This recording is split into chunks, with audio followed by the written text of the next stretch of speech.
மாமியார் மருமகள் புதுக்கதைகளுக்காக கோமலி டிவி தமிழை சப்ஸ்கிரைப் பண்ணுங்க. நோட்டிபிகேஷன்ஸ்க்காக பெல் ஐக்கானை கிளிக் பண்ணுங்க. ஞாயிற்றுக்கிழமை காலையில ராஜேஷ் மார்க்கெட்டுக்கு போய் காய்கறி எல்லாத்தையுமே வாங்கிட்டு வந்தான்.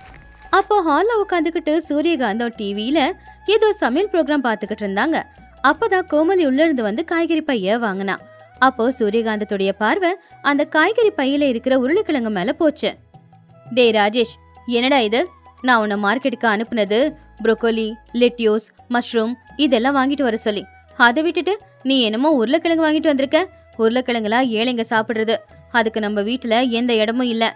ஆமா, உருளைக்கிழங்கு நம்ம வீட்டுல எல்லாருக்குமே பிடிக்கும். அதுலயும் கோமலி உருளைக்கிழங்கு ஃப்ரையா சூப்பரா பண்ணுவா. அதான் கொண்டு வந்தேன். ஐயோ கடவுளே, நினைச்சேன் இந்த கோமலி அவ பட்டிக்காட்டு குணத்தை விடவே மாட்டா போல. கோமலி, இங்க பாரு, நம்ம வீட்டுக்கு வரவங்க எல்லாம் சாதாரண ஆட்கள் இல்ல, அவங்க எல்லாம் விவிஐபிஸ். அவங்க வரும்போது டேபிள்ல இந்த உருளைக்கிழங்கு இந்த பாவக்காய் எல்லாம் பார்த்தாங்கன்னா என் கௌரவம் என்ன ஆகுறது? உருளைக்கிழங்கு சாப்பிட்டா குண்டாயிடுவாங்க அப்படிங்கிறது எங்க கிட்டி பார்ட்டியில இருக்கிற எல்லாருக்குமே தெரியும். தூக்கிட்டு போய் அத குப்பையில போடு. ஐயோ அத்தை, உருளைக்கிழங்கு எதுக்கு கொண்டு போய் குப்பையில போடணும்?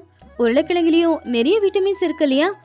இத சரியா சமைச்சா ஆரோக்கியத்துக்கும் நல்லது, சுவையாவும் இருக்கும். ஒரு தடவை நான் சமைக்கிறேன் பாருங்க. எனக்கு வேண்டாப்பா இந்த கிராமத்து சாப்பாடெல்லாம். நாளைக்கு நம்ம வீட்டுக்கு என்னுடைய குழுல இருந்து ஆட்கள் எல்லாரும் வராங்க. அதுலயும் அந்த பத்ரமா வரா. அவளுக்கு ஆப்கானி ராயல் பன்னீர் சமைச்சு கொடுக்கறேன்னு சொல்லிருக்கேன். அதை கேட்டு ராமாராவ் சிரிச்சுக்கிட்டு இருந்தாரு. ஏன் சூரியகாந்தம், நீ ஆப்கானிஸ்தானுக்கு போய் எப்ப சமைக்க கத்துக்கிட்ட? உனக்கு தெரிஞ்சதே உருளைக்கிழங்கு பொரியலும் புளிசோறும் தான். வரவங்களுக்கு எதையாவது சமைச்சு போட்டு அவங்க உயிரை பலி வாங்கிடாத. அப்போ சூரியகாந்தம் புருஷனை கோவமா முறைச்சாங்க. பாத்துக்கிட்டே இருங்க, நாளைக்கு சாந்தம்மா நான் சமைச்சதை சாப்பிட்டு என் கால்ல விழல, என் பேரு சூரியகாந்தமே இல்ல அப்படின்னு சவால் விட்டாங்க. அடுத்த நாள் காலையில சூரியகாந்தம் ஆன்லைன்ல ஒரு இன்ஸ்டன்ட் ஆப்கானி ராயல் பன்னீர் குக்கிங் கிட்ட ஆர்டர் பண்ணாங்க. அது டெலிவரியும் ஆச்சு. அதுல நிறைய மசாலா பாக்கெட்டுங்க அப்புறம் பன்னீர் பீஸுங்களும் இருந்துச்சு. கோமலி அவளுடைய கை சமையல் தான் மாமனாருக்கும் புருஷனுக்கும் பிடிக்கும் அப்படிங்கறதுனால ஒரு சின்ன மண்பானையில உருளைக்கிழங்க போட்டு ரொம்ப அருமையா மணமணக்கிற குழம்பு ஒண்ணு செஞ்சா. அவ அந்த உருளைக்கிழங்கு குழம்ப கிராமத்து ஸ்டைல்ல செஞ்சிருக்கிறதுனால அதோட மனமும் ரொம்ப அருமையா இருந்துச்சு. அப்பதான் சூரியகாந்தம் அந்த ராயல் கிட்ட எடுத்துக்கிட்டு கிச்சனுக்குள்ள வந்தாங்க. கோமலி, என்ன வாசம் இது? அந்த உருளைக்கிழங்கோட சேர்ந்து அந்த பூண்டோட வாசமும் கிச்சன் முழுக்க இருக்கு. என் குழுவை சேர்ந்தவங்க எல்லாம் வந்தா இந்த ஸ்மெல்ல பார்த்து எனக்கு கிண்டல் பண்ணுவாங்க. இந்த குழம்பு பானையை கொண்டு போய் வீட்டுக்கு வெளியில வச்சிடு.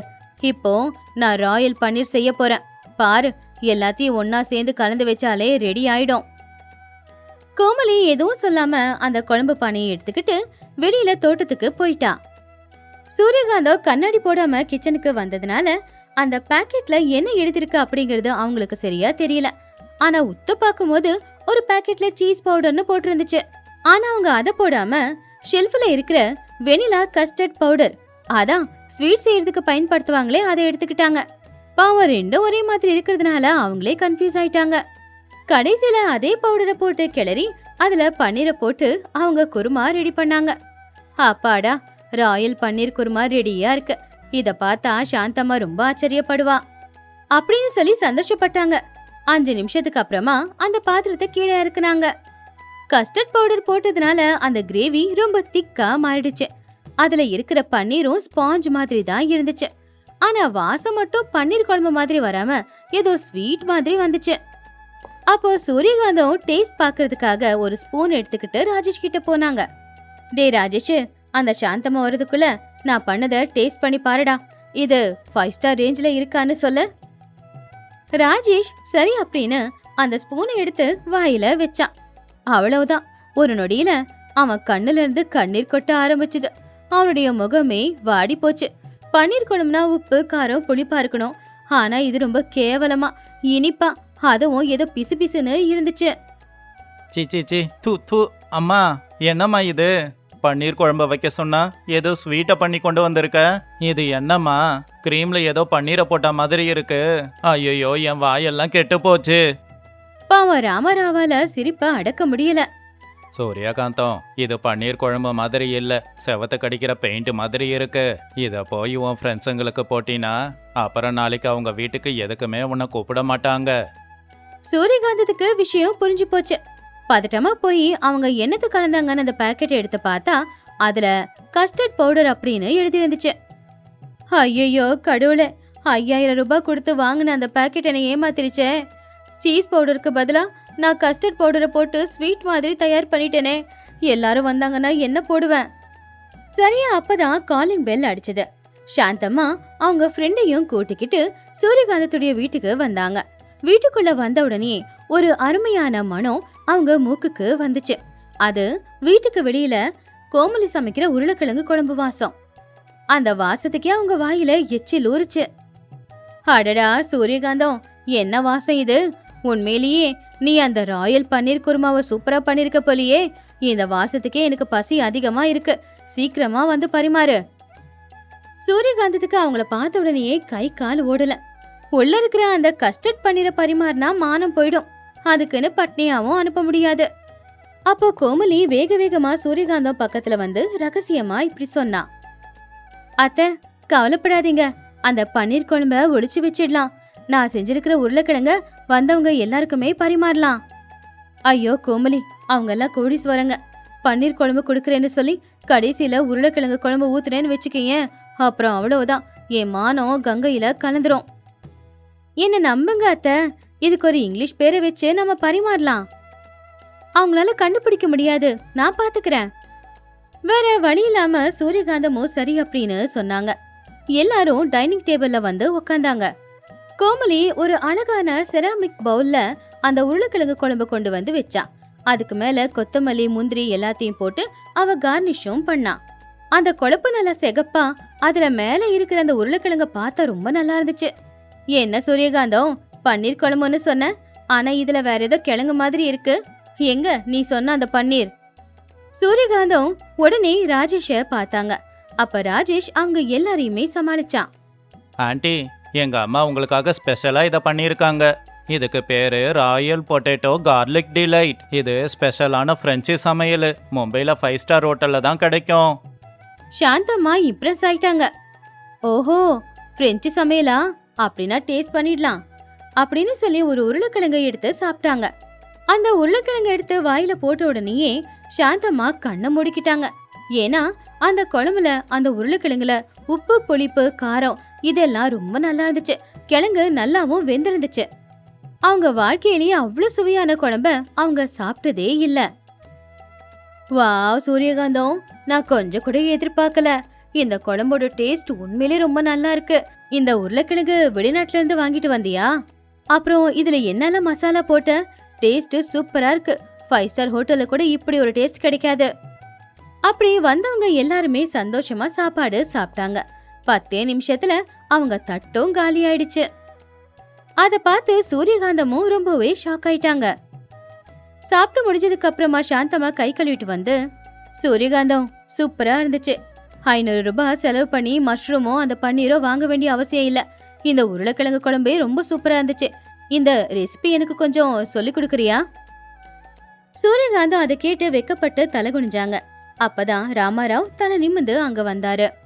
இங்க பாருங்க சாந்தம்மா, அது சூரியகாந்தம் பண்ண பிரெஞ்சு சமையல் இல்ல, என் மருமக செஞ்ச கிராமத்து சமையல். அது என் மருமகளே செஞ்சது. அதுக்கு ஆன்லைன்ல பாக்ஸ் வாங்க வேண்டிய அவசியமும் இல்ல, மசாலா போட வேண்டியதும் இல்ல. என் மருமகளே எல்லாத்தையும் அரைச்சி போட்டு இருக்கா.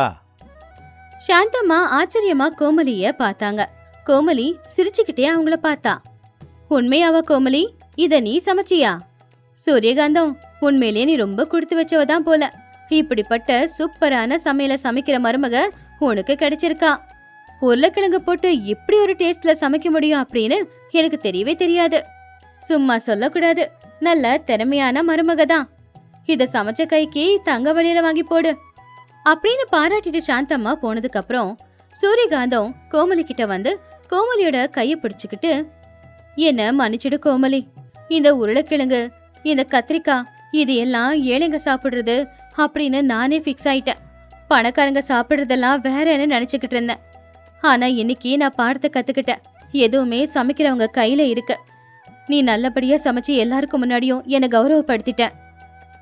கோமலி சிரிச்சுக்கிட்டே அவங்க அத்தையோட கைய பிடிச்சுக்கிட்டு, அத்தை, காய்கறியில ஏழை காய்கறி பணக்கார காய்கறின்னு எதுவும் இல்ல. எல்லா காய்கறியும் ஆரோக்கியத்துக்கு நல்லது. எல்லா காய்கறியிலயும் ஒவ்வொரு விதமான சத்து இருக்கும். அது எல்லாத்தையுமே சாப்பிடணும். சரி வாங்க, முதல்ல நாம எல்லாரும் சாப்பிடலாம். அப்ப ராஜேஷ் அங்க ஓடி வந்து, ஆமா ஆமா, எனக்கும் சாப்பாடு போடுமா. அந்த கஸ்டர்ட் குழம்ப சாப்பிட்டு நாக்கெல்லாம் இனிக்குது. கொஞ்சமாவது காரசாரமா சாப்பிட்றேன். அப்படின்னு சொன்னதை கேட்டு எல்லாரும் சத்தமா சிரிச்சாங்க. அப்படி அன்னைக்கு ராத்திரி எல்லாரும் சேர்ந்து ஏழை மருமக செஞ்ச அந்த உருளைக்கிழங்கு குழம்ப ரொம்ப சந்தோஷமா சாப்பிட்டாங்க. குப்பை தொட்டியில இருக்க வேண்டிய அந்த உருளைக்கிழங்கு இப்ப அவங்க வீட்டு டைனிங் டேபிள்ல மகாராஜாவா இருந்துச்சு. அது மே மாசம். சிட்டில வெயில் காலம். வெயில் ரொம்ப அதிகமா இருந்துச்சு. 45 டிகிரிக்கு மேல. வீட்டை விட்டு யாரும் வெளியில வர்றதில்ல. சூரியகாந்தத்துடைய வீட்டுல இருக்கிற 2 ஏசியும் பவர் கட்டால வேலை செய்யல. சூரியகாந்தம் வேற வழி இல்லாம ஃப்ரிட்ஜை ஓபன் பண்ணி அந்த சில்னஸ்ல போய் உக்காந்துக்கிட்டு இருந்தாங்க. அம்மா, என்னம்மா இது? ஃப்ரிட்ஜில் காய்கறி தான் வைப்பாங்க, தலைய கூடமா வைப்பாங்க.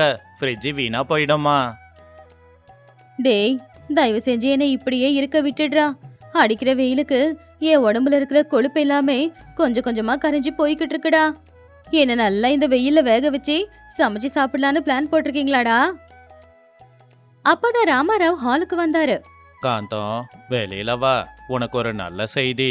உனக்கு மேககிரி மலை மேல எங்க தாத்தா காலத்து சொத்து ஒன்று இருக்கே, அது தெரியுமா? அங்க எப்பவுமே பனி பொழியுமா. இந்த வெயில் காலத்துக்கு அங்க போகலாம். அங்க இருக்கிற வேலைக்கார மலையப்பனுக்கு செய்தி அனுப்புறேன். மலைக்கு மேல பங்களா வீடா? நல்லதா போச்சு. சரி சரி, அப்படின்னு என் பட்டு புடவை, என் ஃபாரின் மேக்கப் செட் எல்லாத்தையும் நான் எடுத்து வச்சுக்கிறேன். கோமலி, கொஞ்சம் சீக்கிரமா இங்க வாமா. அத்தை, மலைக்கு மேல தங்குறதுக்கு எதுக்கு பட்டு புடவை? அங்க குளிர் அதிகமா இருக்கும்ல. பேசாம காட்டன் ட்ரெஸ், ஸ்வெட்டர் இந்த மாதிரி வச்சுக்கலாம்ல. உனக்கு அதெல்லாம் தெரியாது கோமலி. அந்த மலைக்கு மேல நின்னு பட்டு புடவை கட்டி போட்டோவை எடுத்து எங்க கிட்டி பார்ட்டி குரூப்ல நான் போஸ்ட் பண்ணேன்னு வச்சுக்கோ. அதுக்கப்புறம் எல்லாரும் அந்த போட்டோவை பார்த்து வயிறு எரிஞ்சு சாவாங்க. என்னங்க, கிளம்பலாங்க. அடுத்த நாள் காலையில குடும்பத்தோட சேர்ந்து எல்லாருமே அந்த மலைக்கு கிளம்புனாங்க. காரு கிட்டத்தட்ட மலையை நோக்கி போய்கிட்டு இருந்துச்சு. அங்க ரொம்பவும் குளிர் எடுக்கவும் ஆரம்பிச்சுது. ஆனா மலை மேல போறதுக்கு இன்னும் 2 கிலோமீட்டர் இருந்துச்சு. ஆனா அங்க கார் போக ரோடு இல்ல. அப்பதான் வேலைக்காரன் அந்த இடத்துல அவங்களுக்காக நின்னு காத்துக்கிட்டு இருந்தான். என்ன மலையப்பா, ரோடு இதோட முடியுதா? ஆமா, வீடுங்க. ஐயா வணக்கங்க ஐயா. நம்ம பங்களா மேலே இருக்கு. அந்த பனி சூழ்ந்த மலை மேல தான் இருக்கு. காரை இங்கேயே நிறுத்திட்டு லக்கேஜை எடுத்துக்கிட்டு அந்த ஒத்தையடி பாதையில போகணுங்க ஐயா. ஒரு 2 கிலோமீட்டர் போகணும். என்னது, 2 கிலோமீட்டர் தூரம் நடந்து போகணுமா? அதெல்லாம் என்னால முடியாது. ஏசி கார்ல வரலான்னு பார்த்தா இப்படி ஆயிடுச்சே. பேசாம என்ன தூக்கிட்டு போறதுக்கு இங்க பல்லக்கு ஏதாச்சும் இருக்கா என்ன? பல்லக்கெல்லாம் இங்க கிடைக்காதுமா. வேணும்னா ஆடுங்க அங்க இருக்கு, பிடிச்சிக்கிட்டு வரட்டுமா? அத்தை, இந்த இடத்த பாத்தீங்களா? எவ்வளவு சில்லுன்னு இருக்குன்னு. அப்படியே பாத்துக்கிட்டு நடக்கலாம் வாங்க. உங்களுக்கு ஏதாவது பிரச்சனை இருந்தா உங்க கைய நான் பிடிச்சு நடக்க வைக்கிறேன். சூரியகாந்தா வேற வழி இல்லாம இப்ப மலை ஏற ஆரம்பிச்சாங்க. ராஜேஷோ ராமாராவும் லக்கேஜ் எடுத்துக்கிட்டு பின்னாடியே வந்தாங்க. டே ராஜேஷ், என்னால முடியலடா. இந்த காட்டுல ஏதாவது புலி சிங்கம் இருக்குமோ என்னவோ பயமா இருக்கு. ஒளியெல்லாம் வராதுமா.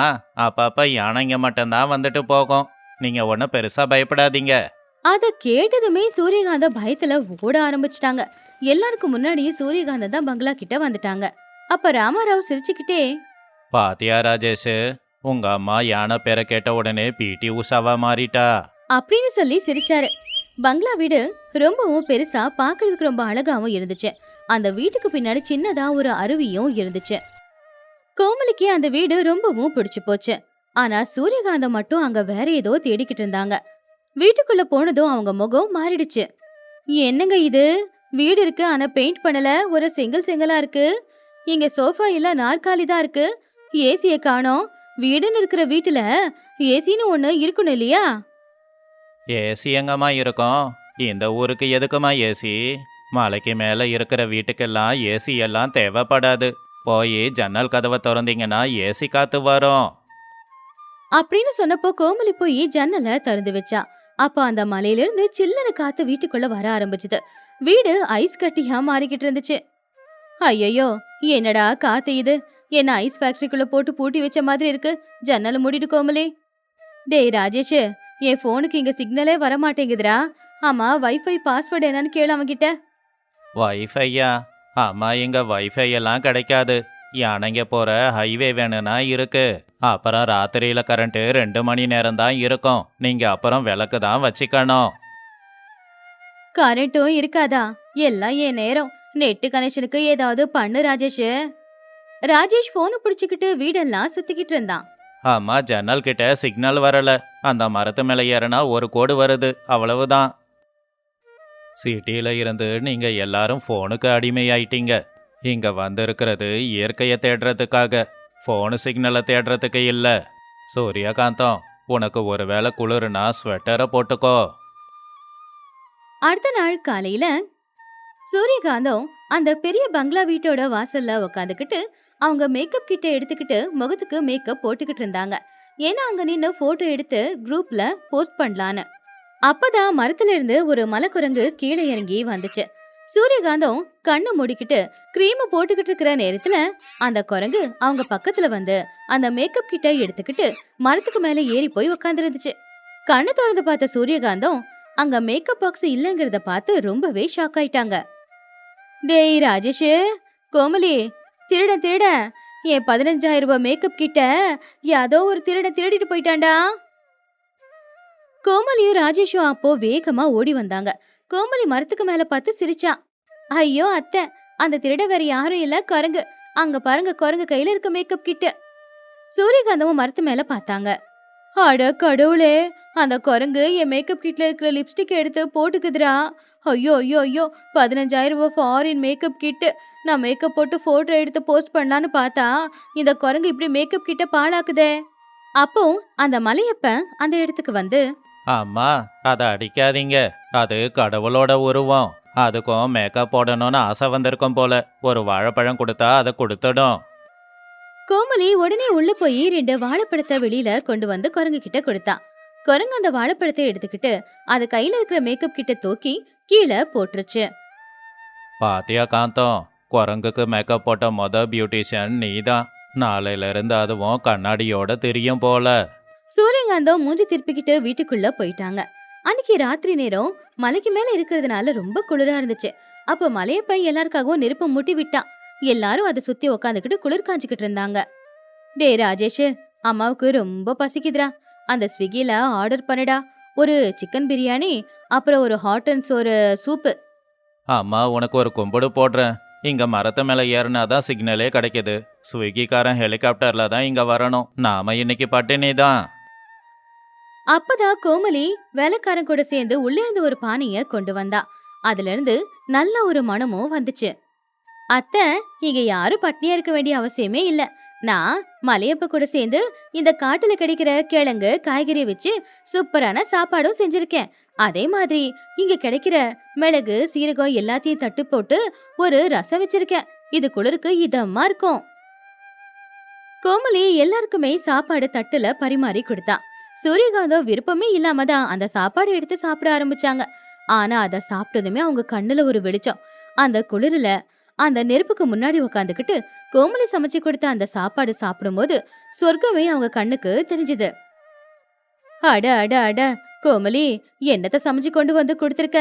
அந்த 5 ஸ்டார் ஹோட்டல்ல நான் எத்தனை தடவை போய் சாப்பிட்டுருக்கேன். இப்படி ஒரு டேஸ்டான சாப்பாடை நான் சாப்பிட்டதே இல்லையே. அத்தை, அதுக்கு காரணம் இந்த மலை தான்.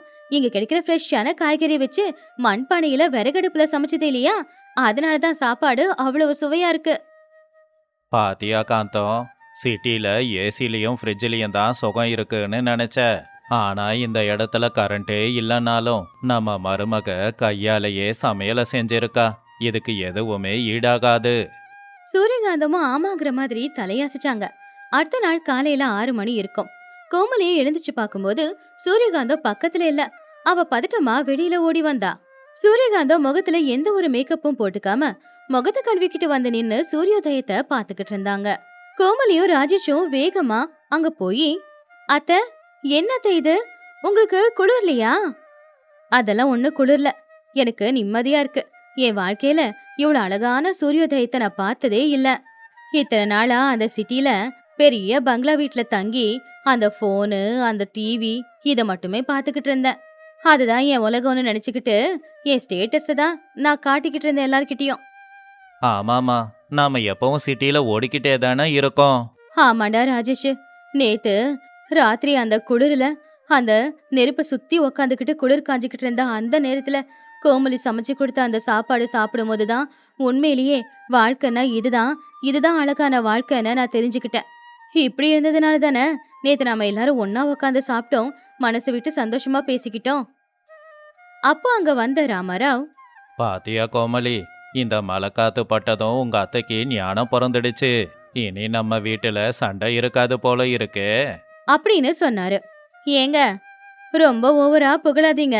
நான் கொஞ்சம் மாறி இருக்கேன் தான், ஆனா முழுசா மாறல. அந்த குரங்கு பாவம்னு விட்டுட்டேன்.